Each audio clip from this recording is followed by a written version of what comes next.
Northern Buddhism, all scholars believe, was strongly influenced by the Tantric tradition within Hinduism. And we didn't really talk about Tantric traditions in Hinduism, so I'm going to read you a little bit here from a book called An Introduction to Hinduism by the scholar Gavin Flood, who's a professor at the University of Wales, Lampeter. He says about the Hindu Tantric literature this, quote, "The Tantras cannot be dated before 600 CE at the very earliest. Most were probably composed from the 8th century onwards, and by the 10th century a vast body of Sanskrit texts had developed, generally called Tantra, although the term Agama is also used. There is a large corpus of Buddhist Tantras which form the textual basis of the Vajrayana, that is, Northern Buddhism, which, though little remains in Sanskrit, are preserved in Tibetan translations. The religious culture of the Tantras is essentially Hindu, and the Buddhist Tantric material can be shown to have been derived from Shaiva sources. Shaiva, that is, Shiva worshipping. The Tantric texts are regarded as revelation, superior to the Veda, by the traditions which revere them. The Shaiva Tantras are thought to have been revealed by Shiva, the Vaishnava Tantras by Vishnu, and the Shakta Tantras by the goddess, and transmitted to the human world by a series of intermediate stages. While being rejected by Vedic orthodoxy, the followers of the Tantras, the Tantrikas, included the orthodox system within their own as a lower level of attainment and understanding. Revelation was, in some sense, progressive, the Tantrikas placing their own systems at the top of a hierarchy. Tantric Shaiva groups would regard their revelations as the esoteric culmination of Vedic orthodoxy, while Buddhist Vajrayanists, that is, the Northern Buddhists, would similarly regard their Tantras as the culmination of Mahayana Buddhism." End quote. That was pages 158 and 159 of An Introduction to Hinduism. Tantric writings, then, are esoteric. They're believed to be a hidden wisdom. They're also much concerned with what we would call the occult. It includes basically magical formulas, mantras. It involves seeking after supernatural powers, like the ability to levitate or to kill a person in a distance. And it has their own rituals, which are, secrets which need to be taught from master to student because they're too powerful, they're too dangerous to let go out in the general public. Again, this is a hidden tradition. It's an esoteric tradition. And they can also be concerned with possession and exorcism, casting spirits out of people. So Tantric Hinduism is and has always been out of the mainstream in Hinduism. One of the reasons is that sometimes Tantric practice involves doing what are normally considered bad and impure things that would be normally called sexual misconduct, or eating meat, or desecrating dead bodies and things like that. The idea is that this is a magical means towards your own enlightenment, towards your own release. And some of those practices are notorious among mainstream Hindus and considered inappropriate by them. Back to Buddhism, then. Westerners have reacted in very different ways to Northern Buddhism. In former days, 100 years ago, 120 years ago, when a lot of the scholars were Protestant Christians who were looking into this, they looked at a lot of things in Northern Buddhism and said to themselves, that is an unjustified, useless, superstitious addition to the real teaching of the Buddha. The real message has been corrupted. And their model there was the way that Protestants have looked at Catholicism. So these sorts of scholars viewed Northern Buddhism as something of an embarrassment. They looked at all of its elaborate and colorful rituals, its use of bells, rosaries, candles, prayer wheels, prayer flags, and so on. And they said, who needs all that crap? That's just obscuring the real, original message of Gautama, which in their view is going to turn out to be mostly ethics. Nowadays, this reaction is, to a large extent, gone. A lot of Westerners react with a sense of enchantment. We're sensory people. We like pretty sights, pretty sounds, pretty smells, decorations. A lot of Westerners find this to be very colorful, exciting, and stimulating. They like its art, they like the ritual, and they're just not concerned that some earlier message has been obscured by any of this.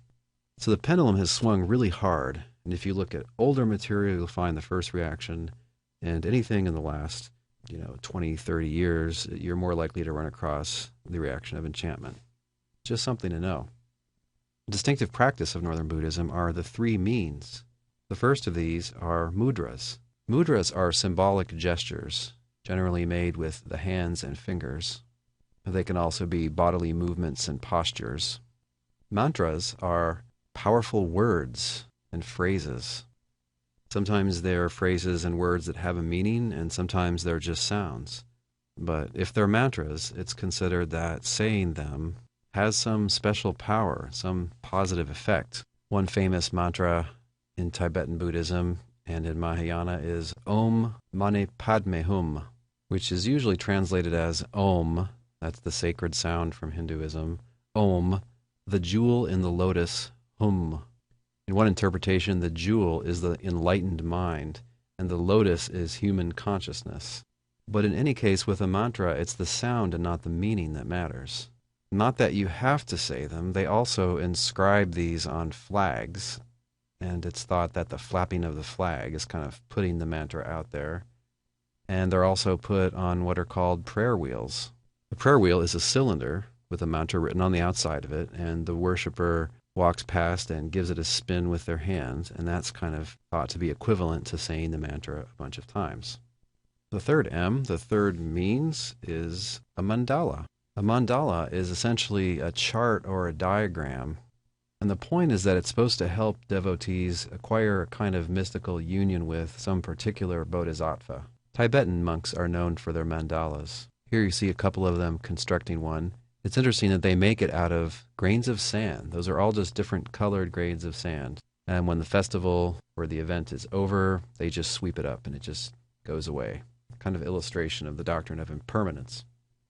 Another distinctive practice is what Northern Buddhists call Deity Meditation. In this, the devotee is gradually able to somehow gain a union with a particular bodhisattva. This involves chanting, usually in a group context, where you chant, you're describing and visualizing a particular deity, a particular bodhisattva, and this is supposed to help you gain the merits, gain the virtues of that bodhisattva, and in some sense make contact with them. Another common exercise you see in Northern Buddhism are prostrations. A prostration is getting down on your face, lying all the way down, face to the ground, arms extended out, and then you get back up again. That's one prostration. Sometimes Northern Buddhists will do thousands of these. Sometimes they'll go on a pilgrimage and they'll do prostrations the entire way for hundreds of miles. Sometimes they do so many, they have to have special boards on their knees and on their elbows to help them pull it off without debilitating themselves. Another central practice is giving offerings to images. It's idolatry in the sense of treating a statue in a way that you would treat an honored guest. And there's a belief that the Buddha or the Bodhisattva is in some sense there. You're able to access them somehow through the image, as in Hinduism. You give offerings of food, water, money, incense. Northern Buddhism also involves a very complicated set of group rituals with music, with hand motions, with chanting, and so on. And finally, Northern Buddhism is thoroughly guru-centered. It's thought that you need guidance in these practices. And some of the practices are regarded as secrets and considered kind of dangerous, and so you need expert guidance. You really submit yourself to a guru in a serious way if you're going to practice Northern Buddhism. Sometimes the disciples honor their guru as a Buddha, and sometimes the guru believes that he or she is a Buddha, or at least a bodhisattva. So we're pretty far from the early Theravada idea of Buddhist salvation, of getting the cure as a do-it-yourself project. It's not at all that. You need the help of all these different methods, all these different practices, this whole pantheon of deities, that is, Buddhas and Bodhisattvas, and you also need a guide. You need a guru. It's only by their leading that you're going to get the cure. So that's the fourth and final segment of this lecture. In the next lecture, we'll take a more detailed look at Buddhist doctrines, including nirvana, no self, and the question, is Buddhism an atheistic religion? See you then.